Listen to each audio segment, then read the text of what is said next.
Pag-uusapan na natin sa pagkakataong ito ang pangalawa sa 7 iglesia na sinulatan ng Panginoon. Sa nakaraan ay nagamit natin yung ating pang-outline na 8A. Lahat ng yon ay nagamit natin sa iglesia ng Ephesus. Sa pagkakataong ito ay tutuklasin natin kung bakit iilan lang sa mga A's ang nagamit dito sa iglesia ng Smyrna. Alam naman natin na ordinaryo na yung mga ilan na hindi maaalis. Lahat ng iglesia ay nagtataglay noong address, attribute, ng advice, ng assurance at ng amplified.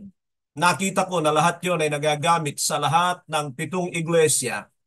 Pero ano ang dahilan? Ba't may mga ilan na hindi ginamit dito sa iglesia ng Smyrna?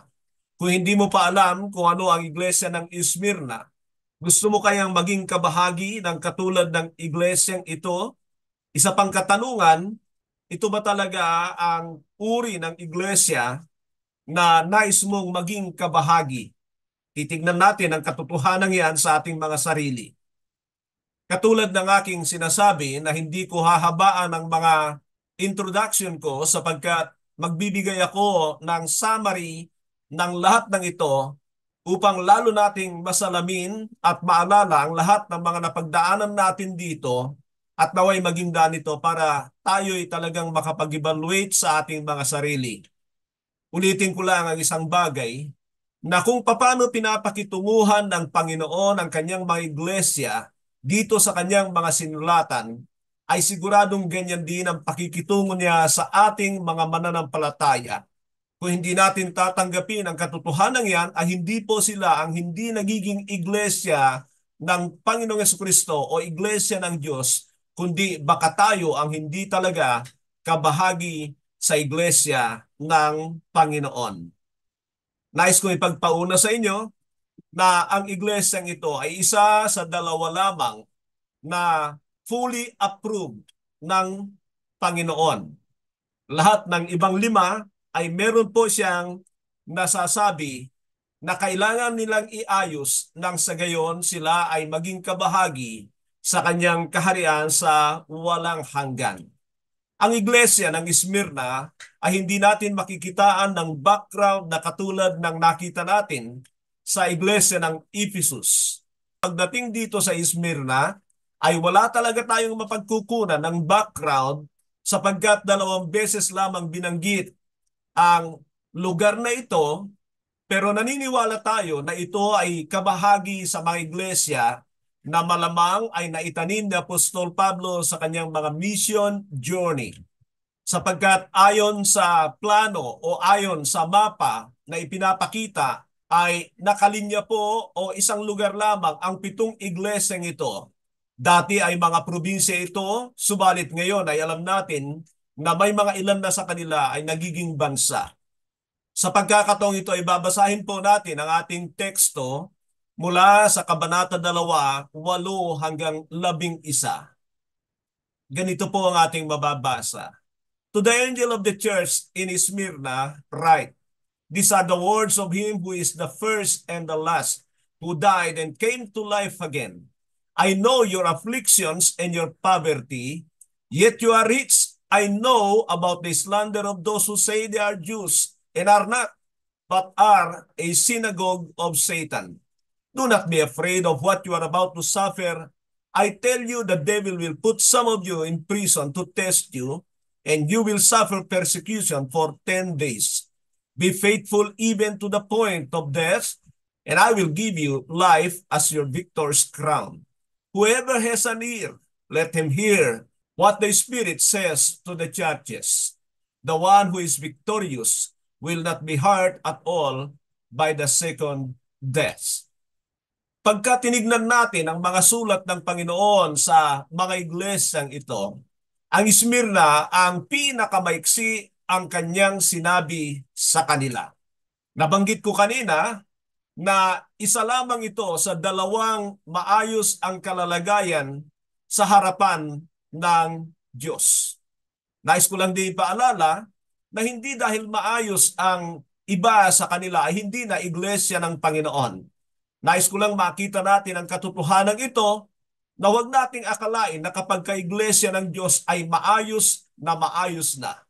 Ipinapakita lang sa atin dito na may mga iglesia ang Panginoon sa ating kapanahunan na malamang ay hindi na maayos.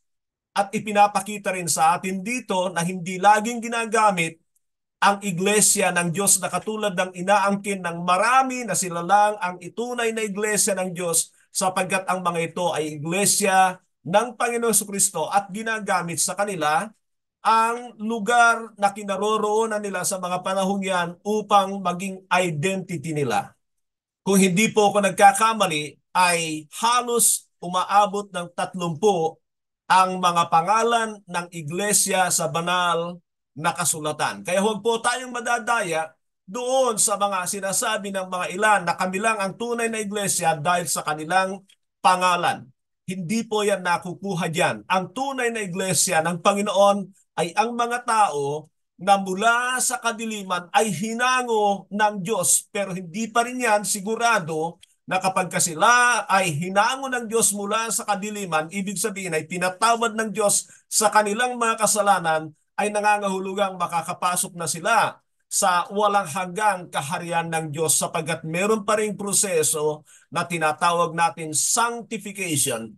At yan yung panahon na tayo ay dumadaan sa discipleship. Hindi natin magagamit ang lahat ng 8A dito sa iglesia ng Smyrna. Makikita po natin ang katotohanan ito. Magpasimula po tayo sa verse 8, ganito ang sabi ng Panginoon. To the angel of the church in Smyrna write, these are the words of him who is the first and the last and who died and came to life again. So dito sa ikawalong talata o sa unang talata natin dito sa sulat ng Panginoon sa Smyrna, 2A ang makikita natin sa verse 8. Yung address at yung attribute ng Panginoon. Yung address ay yung pangalan ng lugar na kinaroroonan ng iglesia, ang iglesia ng Smyrna. Pangalawa ay yung mga titulo ng Panginoon na ibinibigay niya na sinabi ko sa nakaraan na siguradong yan ay may kaugnayan sa kanilang kasalukuyang kalalagayan sa panahon na yon. Ayoko munang ipakita sa inyo kung ano ang kaugnayan ng pangalan na ito ng Panginoon sa kalalagayan ng mga iglesia sa kapanahon yon. Pero tandaan po natin, at kung nabanggit ko sa nakaraan ay muli kong babanggitin na meron na po akong natutuklasan na 201 names or titles of the Lord Jesus Christ. At nakita ko na ilan dyan ay halos may kaugnayan. Parang magkapareho. Halimbawa, kapag ginagamit niya, itong pangalan niya na first and the last, ay meron ding kapareho ng ibig sabihin nito. Katulad ng Alpha and Omega or the beginning and the end. At yun namang sinabi niya na who died and came to life again. Ay kapareho pa rin yan ng He is the resurrection and the life, the firstborn from the dead, and He is the one who is alive forevermore. Titignan natin mamaya kung ano ang kaugnayan ng mga pangalang ito na ibinigay ng Panginoon para sa kanila. Sapagkat kailangan muna natin makita ang kanilang naging kalalagayan sa panahong yan bago natin maiugnay itong mga titulo na ibinigay ng Panginoon dito para sa kanila. Punta tayo sa verse 9. Ganito ang sinabi niya, I know your afflictions and your poverty, yet you are rich. I know about the slander of those who say they are Jews and are not, but are a synagogue of Satan. So ano kaya ang maitatawag natin dito na letter A? Ang nakikita ko ito ay ikinukomenda ng Panginoon. Pinupuri niya sa kanila. So this is what we call the approval of the Lord para sa iglesyang ito. They are the commendations of the Lord for them. He salutes them for it and have the thumbs up of the Lord. Pero kung papansin natin, Tila hindi ito tungkol sa kanilang mabubuting gawa at hindi rin tungkol sa kanilang magandang kalalagayan sa mata ng tao. But it is about their seeming miserable status. Sinabi ko po yan para makita nyo ang katotohanan ito, sapagkat sigurado ako na marami sa ating kapanahunan na nagsasabing sila ay mga Kristiyano ay hindi nila matatanggap ang katotohanan ito kung sila ang may ganitong kalalagayan sa kanilang pagiging Kristiyano. Ulitin ko po ang verse 9. I know your afflictions and your poverty, yet you are rich. I know about the slander of those who say they are Jews and are not, but are a synagogue of Satan. So saglit ko munang balikan yung katanungan ko sa pasimula kanina. Gusto mo bang maging kabahagi sa ganitong iglesia? Hinahanap mo ba ang iglesia na maging kabahagi ka sana na ganito ang kalalagayan? Pansinin natin ang ating mga iglesia sa ating kapanahunan. Kung sino yung tila maayos sa mga kalalagayan, yun ang mga dinadagsa ng mga Kristiyano. Yun yung tila may kapayapaan sa kanila. Pero sa iglesyang ito, kung titingnan natin sa katotohanan ng buhay, ay sinasabi ng Panginoon, I know your afflictions. Meaning, afflictions ay marami po ito na puro tila problema at higit sa lahat, sila pa ay mahirap, endure, poverty. So nandoon po ang kahirapan sa iglesyang ito. Minsan ko pang itanong sa iyo, nais mo bang maging kabahagi ng ganitong iglesia? Hinahanap mo ba ang iglesia na ganito ang kalalagayan? At isang sigurado, kung aamin tayo ng katotohanan, marami sa atin ay hindi matanggap na iglesia ng Panginoon ang mga katulad nito. Ang daming iglesia ay kakaunti lamang at ang dahilan ay hindi maayos sa tingin ng tao ang kanilang kalalagayan at yan ang katotohanan at ang pruweba na maraming mga nagsasabing Kristiyano ay iiwanan nila ang ganitong iglesia sa ating kapanahunan. Ito ba ay dapat i-commend ng Panginoon? Ito ba ay papuri sa isang iglesia? Pag-isipan po natin ang katotohanan yan. Palagay ko ay mahirap tanggapin ng mga Kristiyano sa ating kapanahunan ang ganitong iglesia. Ano ang hinahanap sa ating kapanahunan? Abay, tingnan nyo na lamang yung mga iglesia na nandiyan yung kabaligtaran ng mga bagay na ito. Siyempre, pag-iisipan din natin, bakit sumapit ang iglesyang ito sa ganito? At mamaya po ay magbibigay ako sa bandang huli, ipapaliwanag ko kung bakit sila ay ganito. Pero pasadahan muna natin sa ngayon ito at ipapakita ko sa inyo at ipapangako ko sa inyo na talagang sa Panginoon ay irerekomenda niya na dapat ay ganito ang mga iglesia. Bakit sila sumapit sa ganito? Ipapakita ko rin po yan sa inyo. Pero isang bagay ang sinisigurado ko, iba na ang kaisipan ng mga mananampalataya sa kanilang aanibang iglesia sa ating kapanahunan at yan ay physical na nakikita natin sa ating mga mata na ginagawa ng kahit anong mga naniniwala sa Biblia.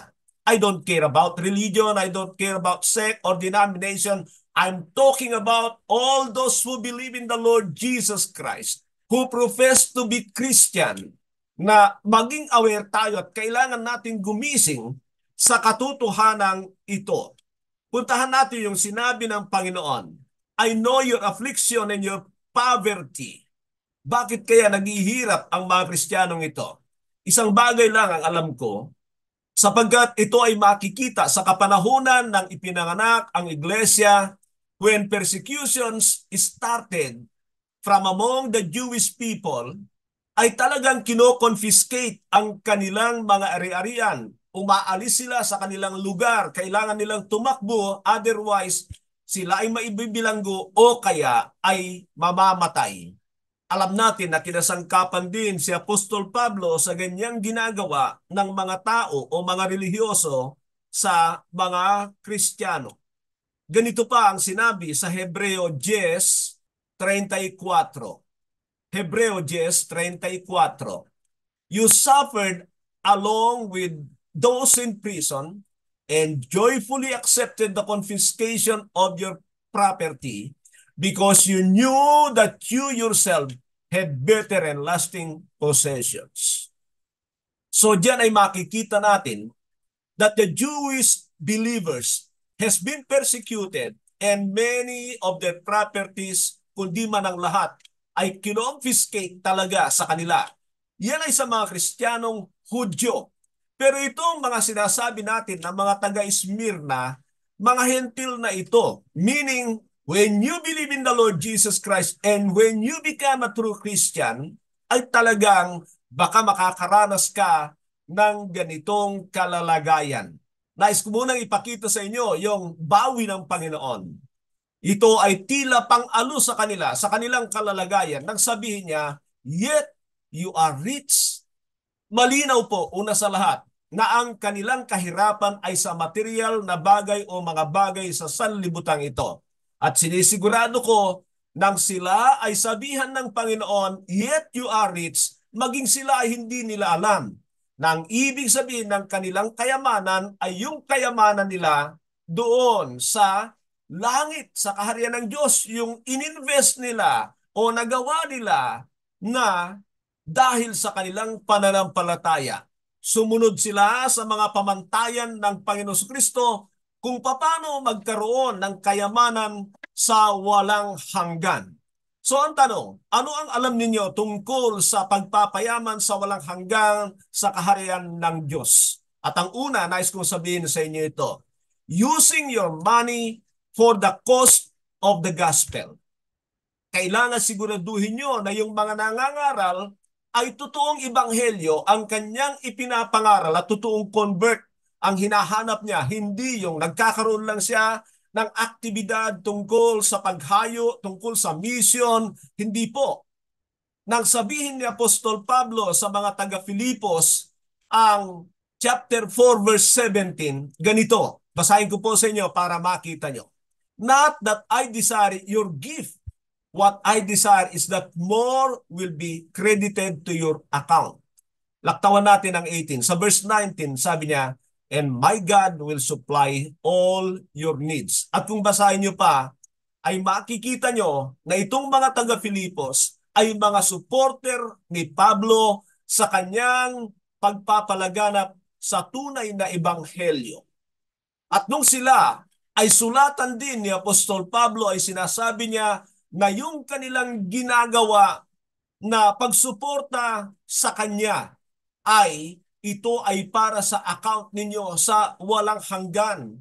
Nagbabangko kayo sa walang hanggan. Yan ang sinasabi ko rito, mga kapatid.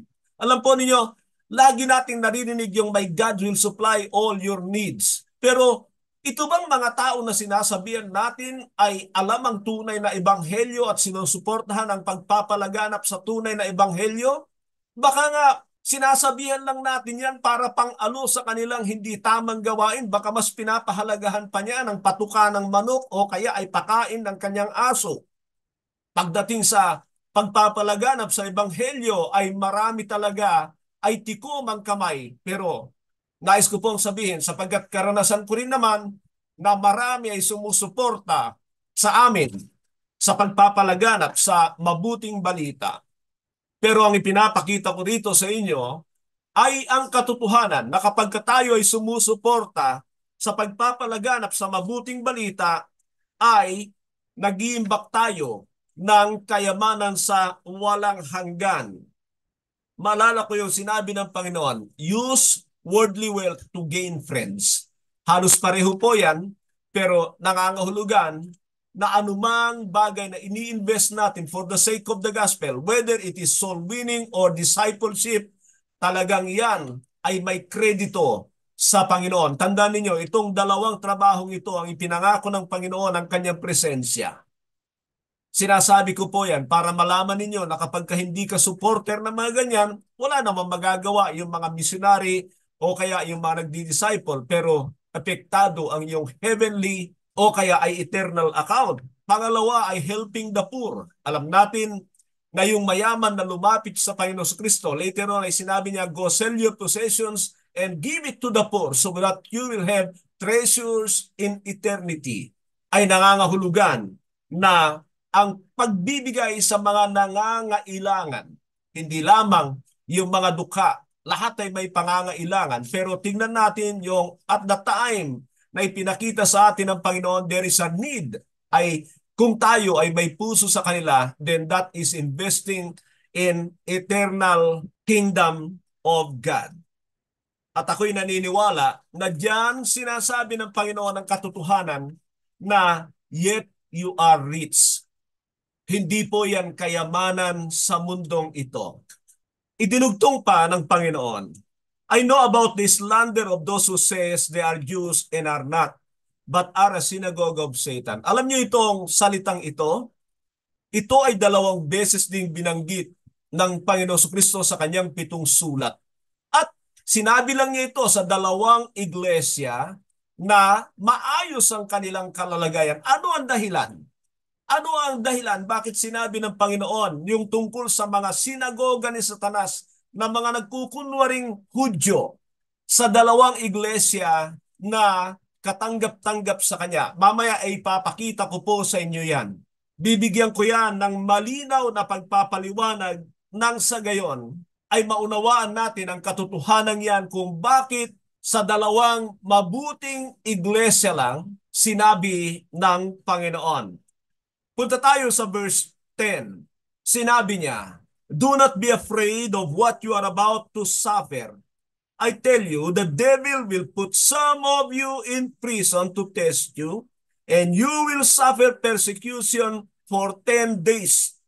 Be faithful even to the point of death, and I will give you life as your victor's crown. Kung titingnan ninyo, ay meron pa rin ina-advise ang Panginoon sa kanila dito.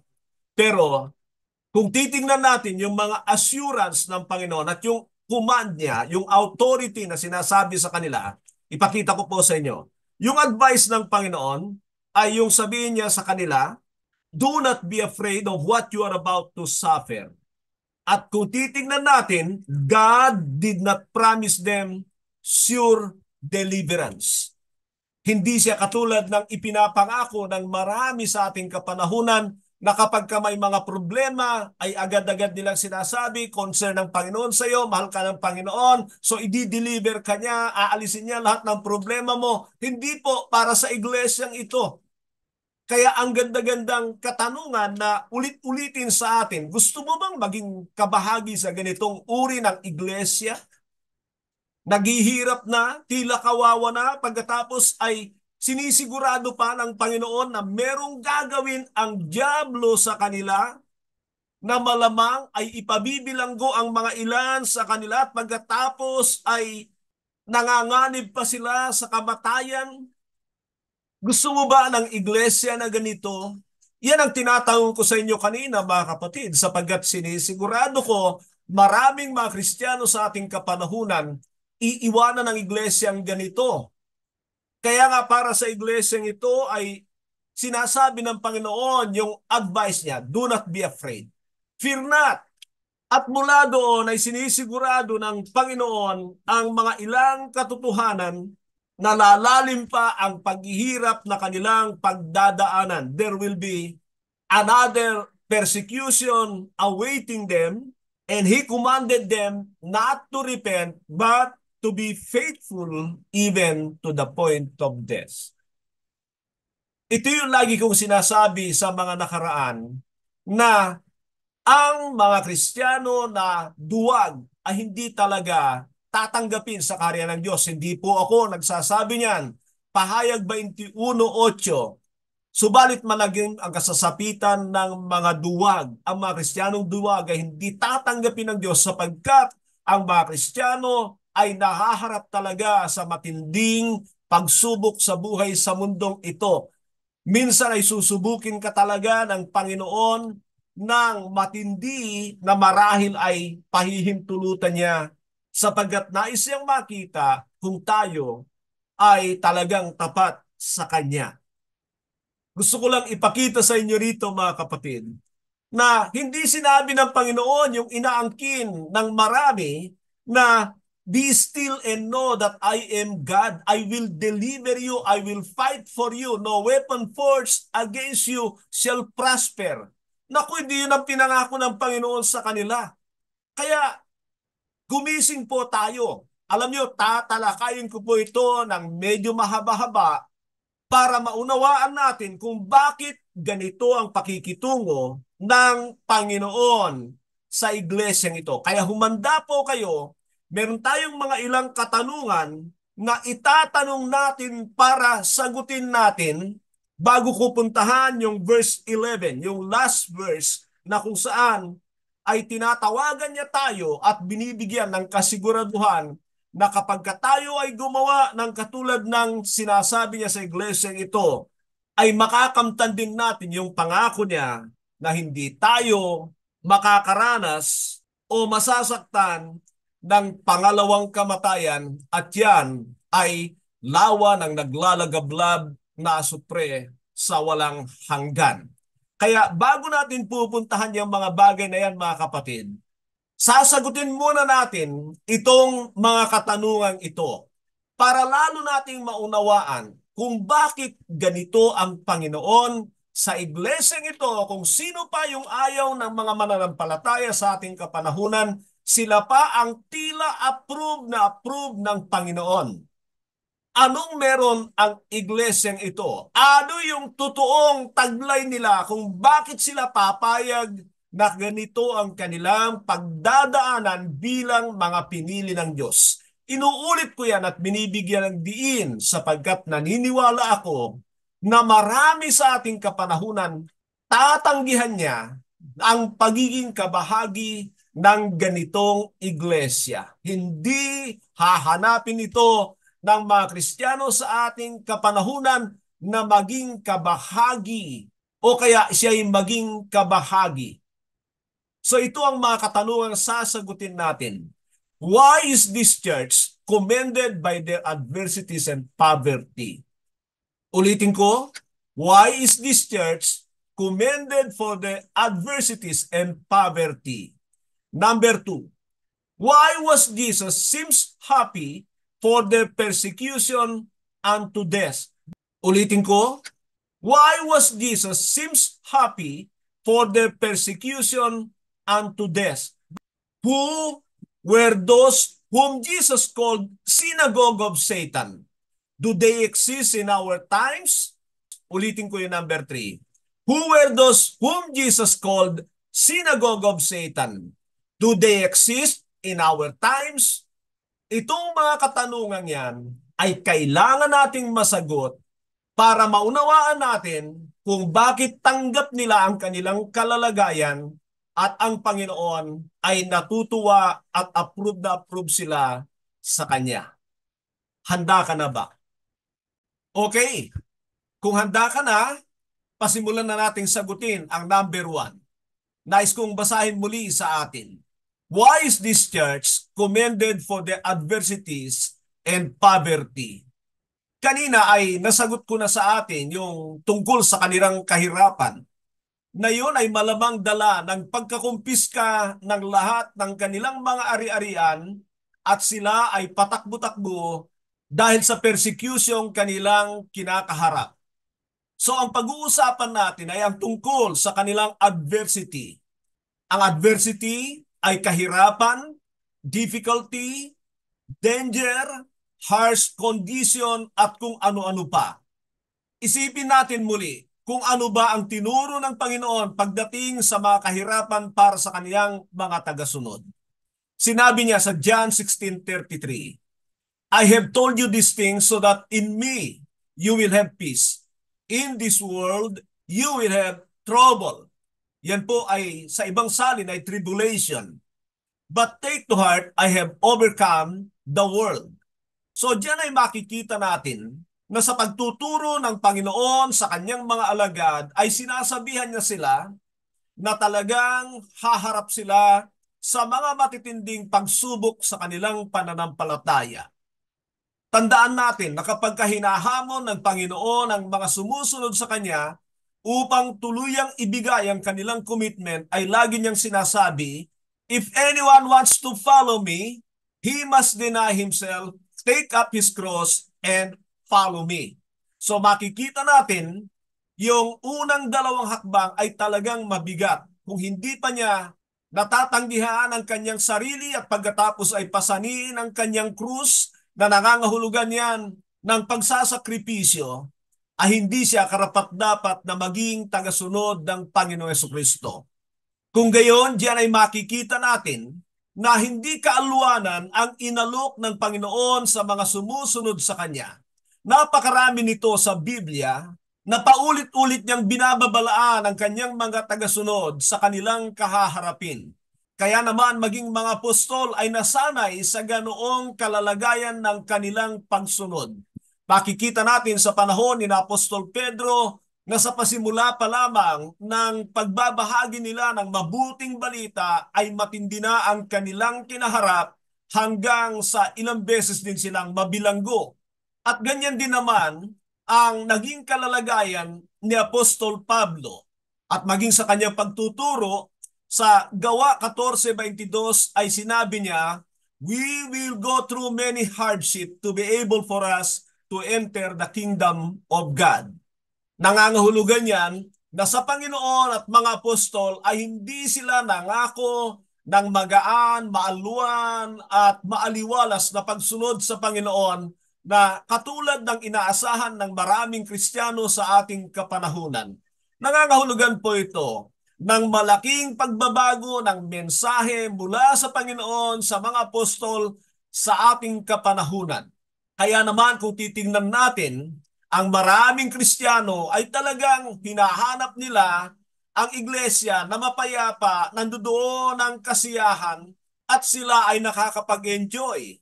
Hindi na sila nahaharap sa mga hamon sa kanilang pananampalataya na kung titingnan natin ang Hebrews 11, the heroes of faith, ay makikita natin na lahat sila ay matindi ang kanilang pinagdaanan. Basahin ko pa po ang sinabi ni Apostol Pablo sa Roma 5:3-4. Not only so, but we also glory in our suffering, because we know that suffering produces perseverance, and perseverance character, and character hope. Diyan ay makikita natin na alam ni Apostol Pablo na may dahilan ang Diyos kung bakit niya pinapadaan o pinapahintulutan na makaranas ang mga mananampalataya sa ganyang sitwasyon. Sa Roma 8:20 ay sinabi rin niya na ipinasa ilalim ng Diyos ang mundong ito sa pagkabigo upang sana ay maghanap sa Diyos at upang makalaya sa pagkasira. Diyan ay makikita natin ang katotohanan na inaalaw ng Panginoon ang kahirapan sa mundong ito nang sa gayon ay magseryoso ang tagasunod ng Panginoon sa Kanya at magtiwala talaga sa Diyos.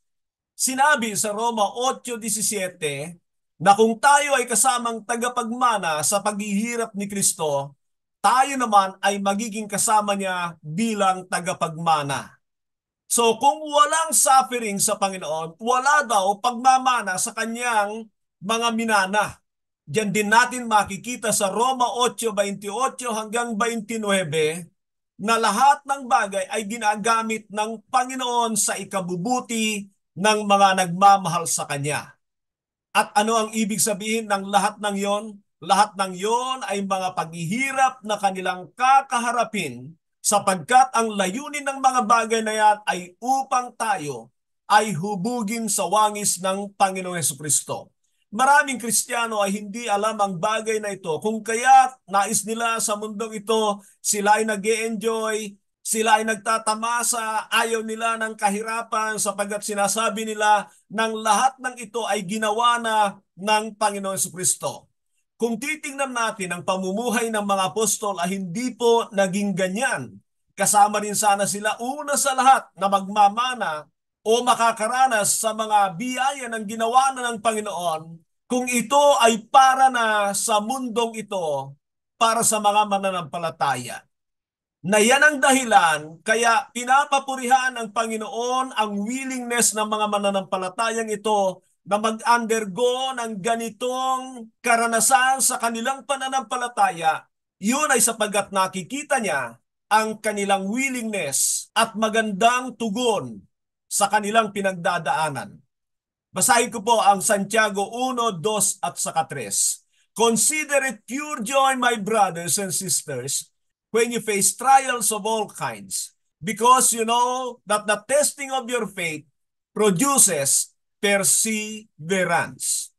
Marami tayong makikita dyan, pero ang ipinapayo dyan ni Santiago ay ang pagiging magalakin ng mga Kristiyano sa panahon ng pagsubok ng kanilang pananampalataya na alam natin na nakikita dito sa iglesia ng Smyrna.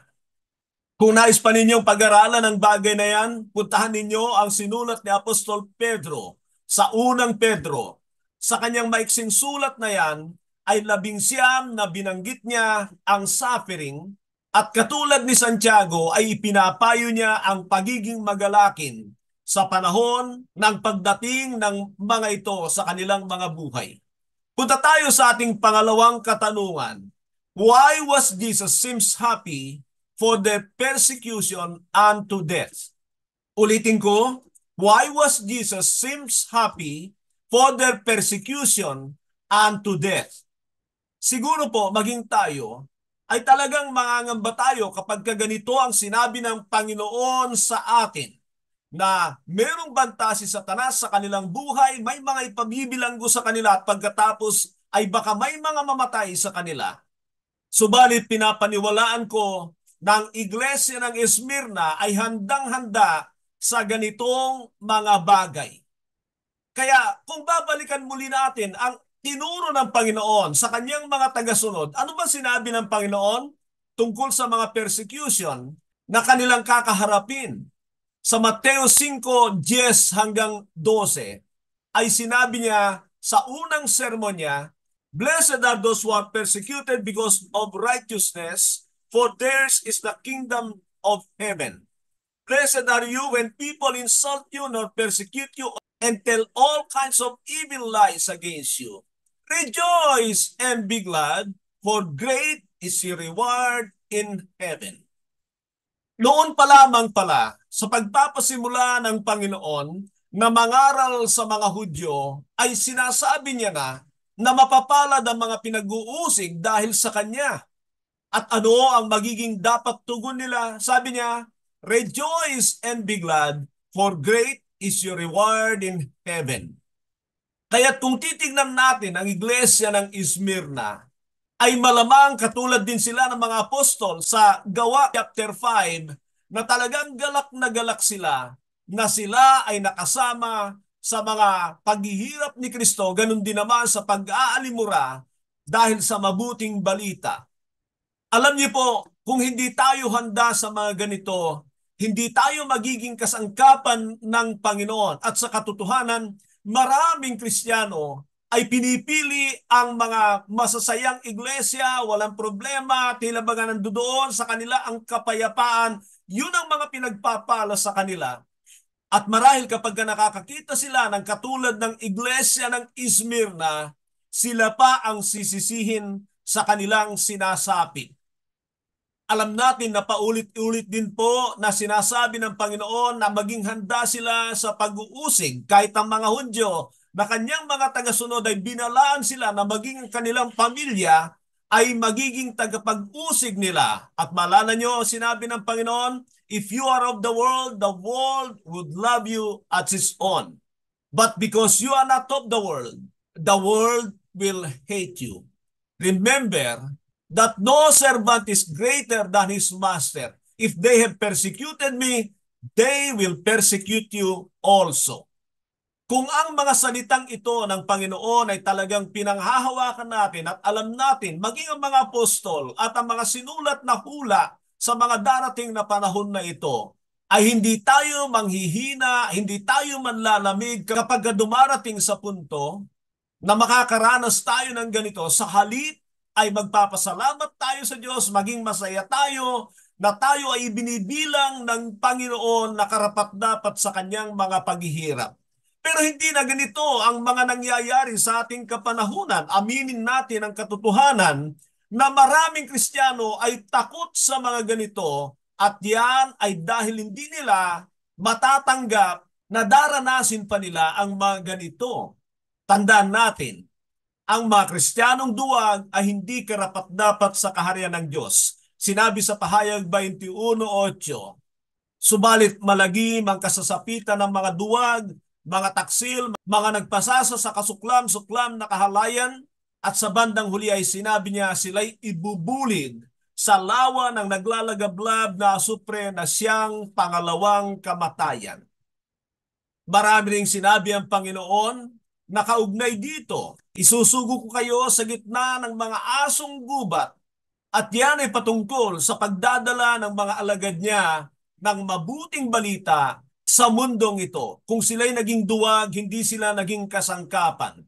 Kung aasahan natin na tayo'y makakarating sa kaharian ng Diyos na puro kasiyahan na tayo at kaalwanan sa mundong ito, makikita natin ang mga nakalinya doon na silang lahat ay mga pinagpapatay, mga pinahirapan, mga hindi tinanggap ng mundong ito, samantalang tayo ay kaiba ang ating naging buhay sa mundong ito sapagkat akalain natin na ginawa na ni Kristo ang lahat ng bagay para hindi na tayo magdanas ng ganito. Pero ito po'y napakasimpleng tignan. Tignan lamang natin ang buhay ng mga apostol at makikita natin na hindi ganito ang kanilang mga naging buhay. Talagang sila ay tinanggihan sa mundong ito at sila man ay pinili nila ang kamatayan kaysa sa talikdan ang Panginoong Jesucristo. Punta tayo sa pangatlong katanungan. Who are those whom Jesus called the synagogue of Satan, and do they exist in our times? Tandaan nyo na sinabi doon sa isang talata, do not be afraid of those who call themselves Jews but are not. So meron pong mga nagpapanggap na mga Hudyo. Kung sila'y nagpapanggap na mga Hudyo, nangangahulugan na hindi sila Hudyo kundi sila ay mga Hentil, sapagkat alam natin na dalawang uri lang ang tao sa mata ng Diyos sa panahon ng pagpili niya sa mga Hudyo. Mga Hudyo at mga Hentil. Sa ating kapanahunan ay mga mananampalataya o hindi. Parang ganun na lamang ang classification ng tao sa ating kapanahunan. Kung gayon mga kapatid, kung ito ay mga Hentil, bakit sila tinawag ng Panginoon na nagpapanggap na mga Hudyo at tinawag niya na mga sinagoga ni Satanas? Alam po ninyo, sa panahon pa lamang na lumabas ang mga Kristiyano, lalo na pagdating sa mga Hentil doon sa Antioquia, ay meron ng mga Hudyo na ninanais nila na ipatupad ang mga batas ni Moises kahit sa mga Hentil. At dahil sa bagay na yan, kinailangan ni Pablo at ni Barnabas na pumunta sa Jerusalem upang konsultahin ang mga apostol, ngunit meron silang ibinigay na pamantayan para sa mga Hentil na mananampalataya. Nangangahulugan na hindi nila kailangang tuparin ang bagay na hindi natupad ng mga Hudyo. Hindi kailangang i-implement ang lumang batas na yon ng Diyos sa mga Israelita. Nangangahulugan kung gayon na sa panahong ito, mga kapatid, ay ang nakikita ko rito ay mga Hentil na sila ay nagpasakop muli doon sa mga batas ni Moises at nais din nilang akayin at dalhin ang mga mananampalataya sa mga batas ni Moises. At ang tawag ng Panginoon sa kanila ay mga sinagoga ni Satanas. Alam natin ang mga batas ni Moises ay tinapos na sapagkat mayroon ng bagong pakikipagtipan ang Diyos sa tao. Sinabi ng Hebreo 8:13 na kapag ipinatupad na ang bagong tipan ay pawawalang bisa na ang luma. Ganito ang mababasa sa Hebreo 8:13. By calling this covenant new, He has made the first one obsolete, and what is obsolete is outdated, will soon disappear. Diyan ay makikita natin at alam natin na tayo ay nasa new covenant na. Kung kaya't yung kay Moises ay tapos na at yung mga batas doon ay wala na, hindi kailangang tuparin ng mga hentil sapagkat may mga batas si Kristo. Hebreo 7:12. For when there is a change of the priesthood, there must also be a change of the law. Kung gayon mga kapatid, kung susumahin natin ang lahat ng ito, ay makikita natin na ang dahilan kaya masaya ang Panginoon sa iglesia ng Esmirna at kung bakit ganito ang mga pag-uugali ng ganito ay sapagkat nauunawaan nila at isinasabuhay nila ang new covenant. Ulitin ko ang bagay na yan. Kaya sila ganito. Ang iglesia ng Esmirna ay kakaiba at natutuwa ang Panginoon sa kanila ay sapagkat alam nila, nauunawaan nila at isinasabuhay nila ang kabuuan ng New Covenant. Sa totoo lang mga kapatid, napakaraming mga iglesia na tinatawag na born again o kahit anong relihiyon dito sa mundo na ang problema nila ay hindi pagkaunawa sa tipan ng Diyos sa bagong tipan. Lagi silang nagre-refer doon sa luma, pumupunta sila doon, kiniklaim ang mga blessing ng mga batas na ibinigay ng Diyos kay Moises para sa Israel. Ang nakakalungkot lang diyan ay sapagkat tinatanggihan naman nila yung mga sumpa ng hindi pagtupad sa mga yon. Kaya, alam niyo, kung meron tayong mga ganito sa ating iglesia, maaari tayong tawaging nagkukunwaring Hudyo at mga sinagoga ni Satanas. At dami kong nakikita sa Pilipinas na mga kautusan sa lumang tipan ay ipinapatupad nila sa bago dahil hindi nila alam ang New Covenant. Isa diyan na yung sinasabi ko na kapag inaangkin mo ang blessing ng Old Covenant, angkinin mo rin yung mga sumpa. Pero hindi ganyan ang mga tao. At meron bang mga ipinapatupad yung mga pagdiriwang ng mga Hudyo at nais nila na gawin din ito ng mga hentil na katulad natin. Hindi na kailangan yung mga yan. Yung kautusan tungkol sa Sabat, yung kautusan tungkol sa mga pagkain at kung ano-ano pa, ang lahat ng yan, kapag ipinipilit natin sa ating kapanahunan, hindi natin nakukuha ang mensahe ng New Covenant at ang bagay na yan ay tila pagtanggi sa ginawa ng Panginoong Jesucristo na nung siya'y bumaba dito, nagkatawang tao, isang bagay na ginawa niya ay upang tuparin ang pagsasagawa ng New Covenant. Bagamat yan ay ginawa niya pagkatapos ng kanyang muling pagkabuhay doon sa templo na hindi gawa ng mga kamay ng tao, inaprubahan naman ito ng Diyos nang ipadala niya ang kanyang banal na espiritu sa mundong ito. Mahaba po ang paliwanag tungkol dito at ako'y naniniwala na hindi ito nakukuha kahit isang linggo na puro aral tungkol sa New Covenant, hindi ito makukuha. Pero sa kabuuan po nito ay dapat nating makita na ganito pala ang iglesyang ito. Sila pala ay talagang alam na alam ang New Covenant at isinasabuhay nila ito, kaya naman sila ganito at natutuwa ang Panginoon sa kanila. Ang iglesia mo ba ay New Covenant? Delikado yan. Sigurado ako, delikado yan. Marami akong pwedeng sabihin, pero inuulit ko sa iyo, kailangang aralin mo ang New Covenant nang sa gayon ay maunawaan mo at alam mo kung paano ka mabuhay sa bagong tipan na itinatag ng Panginoong Jesucristo. Sa ngayon ay makikita na natin ang kaugnayan ng ibinigay ng Panginoon na kanyang mga titulo sa iglesyang ito. Sinabi niya, Him who is the first and the last, who died and came to life again. Malinaw na ibinibigay niya ito nang sa gayon ang iglesyang ito ay makita nila na siya na yung una noon pa man siyang may lalang sa lahat ng bagay, siya ay naparito na namatay, subalit siya ay muling nabuhay at hawak niya ang kapangyarihan ng buhay at kamatayan. Sa ngayon ay pupuntahan natin ang verse 11. Nandito yung amplified and assurance. Whoever has an ear, let him hear what the Spirit says to the churches. May tainga ka ba?